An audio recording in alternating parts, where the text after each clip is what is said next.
और धोखा। राज और संजना एक ही कॉलेज के दोस्त थे। दोनों एक दूसरे से काफ़ी प्यार करते थे, लेकिन किसी ने इजहार नहीं किया। बस एक दूसरे से मिलने के लिए बेचैन रहते थे। जिस दिन कॉलेज में कोई फंक्शन होता तो दोनों साथ ही पार्टिसिपेट करते थे। एक दिन संजना को किसी लड़के ने प्रपोज किया तो यह बात राज तक पहुंची। वह पूरी तरह से तनाव में आ गया, क्योंकि राज को संजना का रूप सही नहीं दिख रहा था। संजना धीरे धीरे करके राज से दूरी बनाने लगी और शकील के साथ ज़्यादा समय गुजारने में इंटरेस्ट दिखाती थी। अब शकील और संजना एक हो चुके थे। इधर राज कॉलेज आना बंद कर दिया था। काफ़ी समय बाद संजना को राज की याद आने लगा। वह पागलों की तरह खोजती रही, लेकिन राज का कुछ पता नहीं चला। यह किसी तरह राज के घर पहुंची। राज संजना को देखते ही भावुक हो गया। बोला, क्या बात है, कैसे मेरी याद आ गई? शकील कैसा है?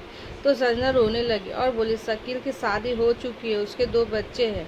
उसने मेरे साथ धोखा किया। राज, मुझे आपकी ज़रूरत है, मैं प्रेग्नेंट हूँ।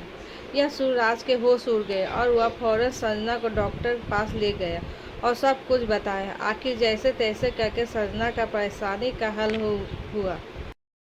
अब शकील की तलाश में राज निकल पड़ा, लेकिन उसका कुछ पता नहीं चला। इधर संजना राज के प्यार में पागल हो गई थी, लेकिन राज किसी भी तरह से अपनाने को तैयार नहीं था। संजना गलती के लिए माफ़ी मांगी और गिड़गिड़ाई, लेकिन राज के चेहरे पर कोई शिकत नहीं आया। एक दिन संजना ने राज को बुलाया और बोली, राज, अगर आप मेरे नहीं होंगे तो मैं किसी की नहीं होंगी। मैं जानती हूँ आप मेरी गलती की वजह से इतनी नफरत कर रहे हैं, लेकिन आज भी प्यार उतना ही करते हैं। इतने में राज संजना से लिपट कर रोने लगा और दोनों एक दूसरे के इजहार किए। अब दोनों का प्यार सलाखों पर पहुँचने लगा। इधर घर और समाज दोनों प्यार के खिलाफ थे। राज और संजना शादी करना चाहते थे, एक दूसरे की जिंदगी भर के लिए होना चाहते थे, लेकिन संजना के घर वाले को कतई बर्दाश्त नहीं था, क्योंकि राज छोटी कास्ट का था। फिर संजना और राज ने घर से भागने की प्लानिंग की और घर से भाग दिल्ली चले गए।